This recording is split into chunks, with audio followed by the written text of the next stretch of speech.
Hello दोस्तों, स्वागत है आप सभी का मेरे चैनल पे। चैनल का नाम आपको पता ही होगा, अनीता धर्मेंद्र। तो चैनल पे अगर नए हो ना यार तो सब्सक्राइब कर लो प्लीज़, और वीडियो को एंड तक देखना, और प्लीज़ लाइक करके ज़रूर जाना, क्योंकि आप लोग के लाइक नहीं आते हैं, व्यूज़ आते हैं मेरे पास, लेकिन लाइक बहुत ही कम आते हैं। बहुत ही कम लोग मुझे मतलब लाइक करते हैं मेरे वीडियो को। तो जो भी लोग लाइक करते हैं उसके लिए थैंक यू सो मच। तो चलिए, आज मैं आप लोग को, ये वीडियो है मेरा 21 अगस्त का, यानी रक्षाबंधन 19 को थी ना, तो 20 को फिर मैं कुछ भी मतलब शूट नहीं की थी, क्योंकि वही था ना, भाई आया था तो ढेर सारी बातें, और मेरी भी तबीयत थोड़ी सी ना डाउन थी कहना चाहिए, क्योंकि फास्टिंग था मेरा उस दिन।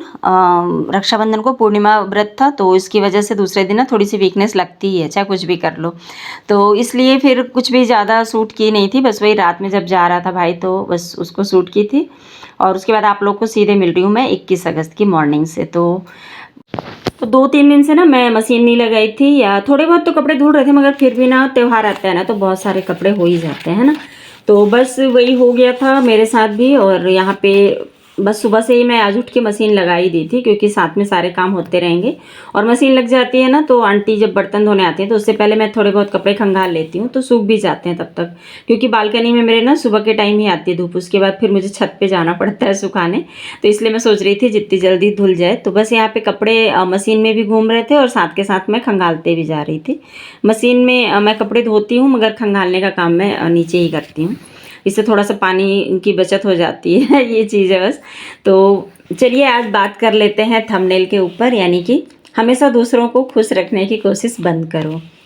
तो ये जो बातें हैं ना, ये मुझ पे भी लागू होती हैं। मैं ऐसा नहीं कहूँगी कि आप लोगों के लिए सिर्फ मैंने ये वीडियो बनाया है, मैं भी ऐसी ही हूँ, कहना चाहिए ऐसी ही थी। अब शायद थोड़ी सी बदल रही हूँ, थोड़ी सी क्या, मैं कोशिश करूँगी पूरी तरह से ही बदल जाऊँ। क्योंकि देखो यार, सिर्फ मतलब जो लेडीज़ है ना, जो बेटी है, जो माँ है, बस यही हर जगह कुर्बानी क्यों दे। मतलब शादी से पहले मायके में मतलब जब पैदा होती है तो मम्मी पापा की खुशी के लिए बेटा ये कर लो, फिर उसके बाद भैया की खुशी के लिए ये कर लो, छोटा भाई है तो अरे चलो ठीक है आप उसको दे दो। मतलब ना, ये हम लोग के इंडियन कल्चर में ही मैं कहूँगी कि रचा बसा हुआ है ये। ऊपर से मिडिल क्लास फैमिली में तो पूरी तरह से। अच्छा, यहाँ तक तो ठीक है, मायके तक तो कंप्रोमाइज़ कर लो, चलो ससुराल में अपनी आज़ादी करें। ससुराल में भी जाने के बाद उनकी खुशी के लिए ये पहनो, उनकी खुशी के लिए ये खाओ, उनकी खुशी के लिए ये मत बोलो।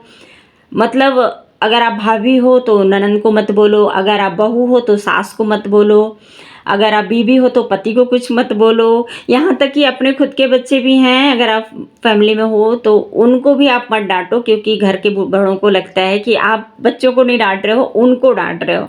तो मतलब हर जगह ना दूसरों को खुश रखने की जो कोशिश है ना, बहुत ही ज़्यादा बेकार है। मतलब मैं इतना लंबा टाइम बिता ली हूँ ना, मतलब जन्म से लेके और अभी तक +40 हो गई हूँ मैं, तब मुझे इस बात का एहसास हुआ है कि आप चाहे कितनी भी कोशिश कर लो, किसी को कभी खुश नहीं रख सकते हो। तो यहाँ पे मेरे कपड़े भी धुल गए हैं, तो बस आ गई हूँ हॉल में काम करने। वही है ना, अभी भी मतलब मैं यही कर रही हूँ। मतलब पहले सबके कपड़े धो के सबको खुश करना, फिर उसके बाद पूरे घर को ठीक करके खुश रखना। तो यहाँ पे खुशी मैं अपने लिए ये ढूंढ रही हूँ। तो यही मैं कहना चाह रही हूँ कि आपको जिस चीज़ में खुशी मिले ना, उस चीज़ को करो। तो मुझे घर को हमेशा मतलब कहना चाहिए साफ़ सुथरा करके रखना अच्छा लगता है। वो बात और है कि कई बार जब तबीयत ठीक नहीं होती है तो घर वैसे ही गंदा पड़ा रहता है। तो यहाँ पे बस थोड़ी सी कॉफ़ी पी रही थी, क्योंकि मुझे आज पता था 12 से पहले कोई काम नहीं कंप्लीट होने वाला है। तो बस यहाँ पे कपड़े धुल भी गए थे, और कुछ कपड़े बालकनी में डाली, और कपड़े बहुत सारे हैं ना, तो इसलिए छत पे ले आई हूँ। और यहाँ पे छत पे जब आती हूँ ना कपड़े सुखाने, तो साथ के साथ जो मेरा किचन गार्डन है, जो ऊपर मैंने टेरेस पे बना के रखा है, उसकी भी थोड़ी सी देख रेख हो जाती है। तो 10 से 15 मिनट रोज के दे देने से ना उसकी भी मतलब गार्डनिंग हो जाती है। और साथ में मुझे जो खुशी मिलती है ना, वो सबसे ज़्यादा गार्डनिंग में ही खुशी मिलती है, कहना चाहिए। मतलब एक तो एकांत, आपको किसी का किचकिच पिच नहीं, और किसी के साथ मतलब आर्ग्यूमेंट नहीं। जो भी खेती है, जो भी फसल है, वो सारा कुछ आपका है। आप अपने हिसाब से लगाते हो, आप अपने हिसाब से बिगाड़ते बनाते हो। अगर उससे कुछ निकल जाता है तो उसमें आपको भी खुशी मिलती है, और घर वालों को भी खुशी मिलती है। तो मैं ना गार्डनिंग जो मेरी है ना, ये मैं मतलब आज से नहीं, बचपन में भी पापा के यहाँ भी थी ना, तो मैं कुछ अगर शो पीस के प्लांट या फ्लावर्स लगाती थी ना, तो मुझे उसमें बहुत खुशी मिलती थी। तो मतलब उसमें मुझे रोका टाकी नहीं मिलती थी, इसलिए मुझे ये चीज़ अच्छी लगती थी। तो वही मैंने देखा, मैं बचपन से लेके आज तक ना यही करती आई, सबको खुश करने के लिए कई बार तो ऐसे लोगों को भी आपको खुश करना पड़ता है, घर में मेहमान आए हुए हैं, उनको बुरा ना लगे, ये चीज़ ऐसे नहीं, ऐसे कर लो। मतलब आपकी इच्छा नहीं भी है तो भी उनके सामने बिल्कुल उस तरह से एक्ट करो कि आप खुश हो। तो मैंने तो डिसाइड कर लिया है यार दोस्तों, आप लोग भी देख लो अपना, मैं किसी को बिगाड़ नहीं रही हूँ ऐसा नहीं सोचना कि हाँ बना बिगाड़ रहे हो। हाँ, अगर आपको अच्छा लगता है खुश रखना, आप रखो। एक समय के बाद आप सही हो या गलत खुद ही आपको समझ में आ जाएगा, फिर आप खुद ही अपने फैसले बदलोगे। जैसे मैंने आज यहाँ पे, आज नहीं, मैं कई दिनों से ये चीज़ कर रही हूँ।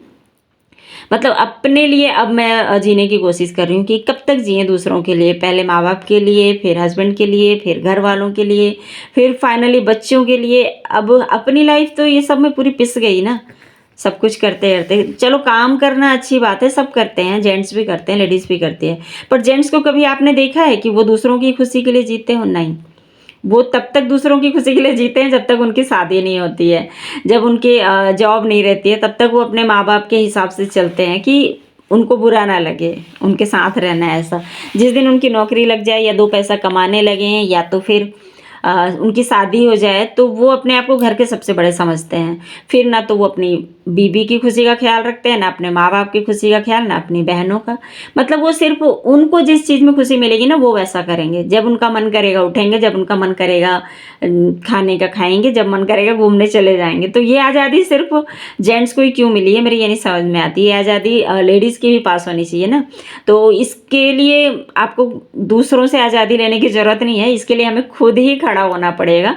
तो जैसे कि मैं अब खड़ी हो गई हूँ कि मैं मुझे अपनी लाइफ को कैसे रखना है, मेरी लाइफ में किसको होना चाहिए, किसको नहीं होना चाहिए, मतलब क्या सही है क्या गलत है, ये मैं डिसाइड करूँगी। अब मैं किसी और को ये अधिकार नहीं देना चाहती हूँ कि हाँ आप लोग मुझे बताओ कि मैं दूसरों को कैसे खुश रखूँ। नहीं, आप खुश हो तो अच्छी बात है, नहीं खुश हो तो भी अच्छी बात है, क्योंकि मेरा अब खुश होना इम्पोर्टेंट है मेरे लिए, क्योंकि बहुत जी ली मैं दूसरों के लिए। तो हाँ, ये चीज़ है, अगर मैं खुश हूँ तो आप मेरी खुशी में शामिल होते हैं तो अच्छी बात है, वरना वो कहावत तो है ही ना एक, आओ तो राम राम, ना आओ तो भीड़ कम तो वही चीज़ है अभी यहाँ पे। और यहाँ नीचे आ गई थी मैं, गौ माता आ जाती हैं रोज़, तो उनको मैं कुछ खाना रहता है तो खिला देती हूँ। तो अभी कंटिन्यू ही आ रही हैं वो, और हल्की बूंदाबांदी शुरू हो गई है। और ये ना अगली मॉर्निंग का है, मतलब मैं ज़्यादा कुछ अभी शूट नहीं कर रही थी क्योंकि बहुत सारा काम पेंडिंग था, तो बस उन्हीं को निपटा रही थी। तो नीचे आई तो इन दोनों गमलों को भी मैं देखी, क्योंकि अभी मैं नहा ली हूँ, पूजा कर ली हूँ, तो उसके बाद नीचे गौ माता रहती है तो उनको खिलाती हूँ, उसके बाद खुद नाश्ता करने जाती हूँ। तो यहाँ आज प्लांट के नीचे ना मैंने एक एक लगा के रखा है ताकि पानी नीचे गिर के टाइल्स को ख़राब नहीं करे, मैंने स्टैंड नहीं पड़े टाइल्स पे। तो जो पानी है ना, कई बार जैसे बारिश का मौसम है तो इकट्ठा हो जाता है, वो सूखता नहीं है, तो फिर वो पानी को मैं इस तरह से ही निकाल देती हूँ। उसके बाद मैं करूँगी अभी नाश्ता, और नाश्ते में आजकल थोड़ा सा हेल्दी फूड इंक्लूड हो रहा है, मतलब चना, टमाटर और प्याज है, बॉइल्ड चना है। आज सबको टिफ़िन में भी यही दी हूँ मैं, और खुद के लिए भी मैं आज यही रखी हूँ। नॉर्मली क्या होता है, टिफ़िन ये लोग के लिए बना देती हूँ और खुद के लिए जो भी रहता है वही खा लेती हूँ। पर अभी हस्बैंड जी ने स्ट्रिक्टली बोल दिया जो हम लोग के लिए बनेगा वही तुम्हारा भी नाश्ता होना चाहिए। तो हाँ, ज़रूरी भी है, क्योंकि सबके लिए हम जो चीज़ बना रहे हैं वो चीज़ हमारे लिए भी होना चाहिए ना, हम अकेले के लिए क्यों। हम लोग कई जगह ना औरतें खुद ही अपने आप को गुलाम बना लेते हैं, मतलब सबको बना के दे देंगे और खुद के लिए चलो छोड़ो, अब कौन अपने लिए इतनी मेहनत करे, ऐसा होता है। पर आज मेहनत की हूँ तो आज अपने लिए भी नाश्ता बनाई हूँ, और अच्छा भी लग रहा था नाश्ता। और काफ़ी वीकनेस आ गई है क्योंकि इधर बीच पूजा पाठ और व्रत वगैरह थोड़ा सा ज़्यादा ज़्यादा क्या, अभी आगे भी है ही, क्योंकि अब तो सावन आते ही व्रत पूजा पाठ की पूरी बोलते हैं ना झड़ी लग जाती है बारिश के साथ साथ। और यहाँ पे अभी मैं दोपहर के खाने के लिए बना रही हूँ रायता। तो बूंदी वाला रायता बनाऊंगी, तो इसमें मैंने वही दही में ना, मीठी दही में ली हूँ, खट्टी दही नहीं ली हूँ। तो मीठी दही में मैं डाल दी हूँ भुना हुआ जीरा, लाल मिर्च पाउडर, नमक, और साथ में दालचीनी पाउडर। दालचीनी पाउडर ना रायते में एक बार डाल के देखना, बहुत ही अच्छा टेस्ट आता है। और यहाँ पे जो बूंदी था ना, मैंने इसको गर्म पानी में हल्का सा जैसे छन्नी में डाल के और गर्म पानी में ऐसा ऊपर से रनिंग वाटर डाल के, और फिर इसको मैं इस तरह से रख दी थी। तो ये अच्छे भीग भी गए हैं, और पानी पानी जो रहता है ना वो भी नहीं हुआ, तो गाढ़ा रायता बनेगा बिल्कुल। दही जितनी गाढ़ी है ना उतना ही रायता रहेगा, नहीं तो फिर पानी रहता है ना तो फिर पतला सा लगता है। और बनाई हूँ सोयाबीन पुलाव, तो उसके साथ ना रायता ही अच्छा लगता है। और यहाँ पे 2 बज गए हैं, हस्बैंड जी और छोटा बेटा भी आ गए हैं। और अभी छोटे बेटे के साथ हो गई है थोड़ी सी प्रॉब्लम क्या है, हो ही जाता है स्कूल के जो बच्चे हैं, क्योंकि स्कूल वो गया था परसों रोज़, तो परसों या हाँ शायद परसों ही, तो गेम में वो उसके पैर में थोड़ी सी मोच आ गई थी। तो वहाँ पे तो जो भी हुआ घर पे आया तो बोला मम्मी दर्द हो रहा है, तो मैं भी मूव वगैरह लगाई। पर नेक्स्ट मॉर्निंग हम लोग देखे ना उसका सूजन ख़त्म नहीं हो रहा था, तो फिर उसको एक्सरे के लिए भेजे थे। तो आज अभी वो आ रहा था बड़े उससे, मतलब उदास भी था, हंस भी रहा था, मतलब उसको खुशी होती है हॉस्पिटल जाने में। तो जब आए हैं तो रिपोर्ट जब आया तो पता चला है कि हल्का सा क्रैक है, मतलब वो अलग नहीं हुआ है, हल्का सा क्रैक है। तो बैंडेज वगैरह दिए हैं तो उसको लगा के उसको रखना है। और यहाँ पे सबका खाना निकल गया है, तो रायता और सोयाबीन पुलाव बनाई थी आज, बहुत दिनों बाद। आज पतिदेव का डिमांड था कि आज सोयाबीन पुलाव ही बनाना, तो आज वही बना था। और सोयाबीन सभी को खाना भी चाहिए ना, प्रोटीन होता है ज़्यादा। तो हाँ जी, तो टॉपिक पे आते हैं। मैं तो भूल ही गई थी क्योंकि घर के भी सारे इतने सारे काम होते हैं यार। मतलब मैं 3 से 4 दिन का ये ब्लॉग है और मैं इसमें यही देख रही थी जब मैं एडिटिंग कर रही थी, सिर्फ काम ही काम करते हैं। रोज़ ही कपड़े निकल जाते हैं, तो खैर कपड़े तो रोज़ निकलेंगे ही ना, 4 लोग हैं नहाएंगे तो अगर 2-2 सेट भी कपड़े हैं तो आराम से 8 से 10 कपड़े तो निकल ही जाएंगे। तो बस वही कर रही थी मैं यहाँ पे। और बस मैं यही बोलना चाह रही हूँ यार कि घुट घुट के जीने से अच्छा है खुश रहो। घर वाले अगर खुश रह रहे हैं तो अच्छी बात है, नहीं खुश रह रहे हैं तो भी इतना मत सोचो कि क्यों नाराज़ हैं, क्योंकि वो कोई नाराज़ नहीं होता है। सब घर वाले हैं, अपने हैं तो साथ ही रहेंगे, कभी भी नाराज़ नहीं होंगे। हाँ, अगर वो बाहर वाले हैं ना तो वो आपसे नाराज़गी करने के बाद फिर नाराज़ ही रहेंगे हमेशा। मैं भी ऐसा करती हूँ, जो बाहरी लोगों से अगर मैं नाराज़ हो गई ना तो फिर भूल ही जाती हूँ उनको। फिर बड़ी मुश्किल से ही कभी अगर मिली तो मिली, नहीं तो फिर बाय बाय टाटा, ऐसा वाला रहता है। और यहाँ पे देखो बाजू में जो खेत है ना उसमें लग गया है धान। अभी धान ही लगता है ना, हाँ धान ही लगा होगा। और इसमें ये लोग ना डाल रहे हैं खाद, खाद बोलते हैं। अब खाद के साथ और भी कुछ मिलाए होंगे क्योंकि ना इनके खाद का कलर मुझे ब्राउन कलर का दिख रहा था। और ये लोग जब छींट रहे थे ना तो मुझे बहुत अच्छा दिख रहा था। तो हल्की बारिश भी हो रही है और इसमें ये लोग काम भी कर रहे थे। और ये सब कुछ देखना मुझे ना अच्छा लगता है, और पहले तो करने की भी इच्छा होती थी, पर ये लोग को जब देखती हूँ ना कीचड़ के अंदर जब ये लोग चलते हैं, कितना मुश्किल काम है। गीली मिट्टी है ना, उसमें पैर एक बार रख जाए तो निकालना मुश्किल होता है। तब से शौक ख़त्म हो गया है, बस देखना अब अच्छा लगता है, अब करने की इच्छा नहीं होती है। नहीं तो पहले बड़ी इच्छा थी मेरी खाद डालना और वो रुपाई बुआई जो भी बोलते हैं ना, छोटे छोटे धान को डालना, ये सब की बड़ी मेरी भी इच्छा होती थी। पर अब बस देखना अच्छा लगता है। और लकी हूँ कि घर के बाजू में ही खेत है तो देखने को मिल जाता है। हर आए दिन कुछ ना कुछ इसमें होता है तो मुझे देखने को मिलते रहता है। तो बस आप लोग के साथ भी वही शेयर कर रही थी। और यहाँ पे फिर से आ गई हूँ ऊपर। ये फिर अगली मॉर्निंग है ना, वो मॉर्निंग मतलब 3 से 4 दिन का ब्लॉग है, मैंने बताया ना, इसमें थोड़ा थोड़ा ही बना रही थी रोज़। और यहाँ पे कपड़े जो है ना, जब से हम लोग देवघर से आए हैं ना बोलबम से, उसके बाद से सारे कपड़े बस मैं धुल के रखते जा रही थी। तो आज आंटी आई थी तो मैंने उनको कहा कि आज आप मेरी हेल्प करा देना, बहुत सारे कपड़े हैं। तो हम दोनों मिलके ही साथ में फिर फोल्ड किए। और यहाँ पे ना जो मेरा छोटा बेटा है तो वो अभी थोड़ा सा अटेंशन लेने के लिए ना, जहाँ पे मैं रह रही हूँ वहीं पे वो रह रहा है। और पैर में हल्का मतलब उसको दर्द भी रह रहा है, मतलब चल तो नहीं पा रहा उतने अच्छे से, मगर हाँ स्कूल जा रहा है। वो बोलता है मैं स्कूल जाऊँगा मम्मी। बैंडेज लगाने के बाद थोड़ा ठीक से चल पा रहा है, लेकिन दर्द और सूजन है। तो डॉक्टर के पास दोबारा हम लोग गए भी थे, लेकिन डॉक्टर बोले अब वो अपने आप ही ठीक होगा, और उतना ज़्यादा बिल्कुल माइनर क्रैक है तो इसलिए प्लास्टर चढ़ाना हम मतलब ज़रूरत नहीं है उसकी। तो बस वही मखाने वगैरह और कैल्शियम वाली चीज़ें दूंगी तो जल्दी से मतलब उसको रिलैक्स मिल जाएगा। 10 दिन तो कम से कम लगेंगे ही, लेकिन अभी तो वो मैं जहाँ पे रह रही हूँ ना वहीं पे आके फिर अपना स्कूल होमवर्क कर रहा था। और एक अच्छी बात है, पैर में चोट है ना तो थोड़ा सा मतलब पढ़ाई वढ़ाई को भी वो ध्यान दे रहा है, क्योंकि उसकी गलती से ही उसका पैर मतलब पैर में ये चोट लगी थी। स्कूल में गेम खेल रहा था ना, उस चक्कर में ही कुछ गड़बड़ हो गया था। और हो जाता है, बच्चे जब खेलते हैं तो इस तरह के हादसे कई मतलब छोटे बच्चों के साथ होता है।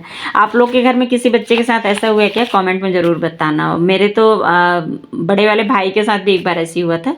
उसके हाथ की मतलब ना हड्डी टूट गई थी, उसको तो प्लास्टर लग गया था पूरे 1 महीने के लिए। और बस ऐसी हल्की सी छेड़खानी हुई थी, मतलब नहीं, बच्चे बच्चे एक दूसरे को ऐसा झटका देते हैं, बस उसमें ही उसके हाथों में चोट लग गई थी। तो इस तरह का उदाहरण देखते आई हूँ। और अच्छी बात ये है, गॉड का मतलब कहना चाहिए एहसान है कि उसको मतलब प्लास्टर चढ़ने की नौबत नहीं आई। तो बस यहाँ पे वो अपनी पढ़ाई भी कर रहा था और मैं और आंटी हम लोग दोनों मिलके कपड़े फोल्ड किए, और काफ़ी हेल्प मिल गया था मुझे। मतलब मैं अकेले फोल्ड तो करती ही, लेकिन एक की जगह 2 घंटे लगते, और ये सब कुछ करते ना मुझे लगता है हाँ आधे घंटे तो आराम से लग गए थे। और कम से कम नहीं तो 5 से 6 दिन के ये सारे कपड़े थे। तो बस यहाँ पे सारे कपड़े फोल्ड किए और सब कुछ करने के बाद फिर आंटी चली गई थी और मैं भी उनको फिर छोड़ने जाती हूँ, क्योंकि गेट मुझे लगाना होता है और नीचे फिर ना बड़े गेट को जब लगा के जाती हैं उसके बाद ही फिर मैं आती हूँ इधर। तो बस आज का ब्लॉग यही है। और आप लोग को अगर ब्लॉग में कुछ भी पसंद आया होगा ना दोस्तों, तो लाइक करके और कमेंट करके मुझे ज़रूर बताना। और हाँ, कमेंट में मुझे ज़रूर बताना कौन कौन अपनी खुशी के लिए जीता है और कौन कौन दूसरों की खुशी के लिए जीता है। मैं भी दूसरों के लिए जीती थी, ये ज़रूर बताऊंगी। और अब लेकिन अपने लिए जीने की कोशिश कर रही हूँ। अभी भी ना कई चीज़ों में हाँ उनको खुश करना है, उनको खुश करने के चक्कर में आ जाती हूँ, लेकिन अब अपने लिए जीऊँगी। तो चलिए फिर मिलूँगी नए वीडियो में, तब तक के लिए बाय बाय दोस्तों।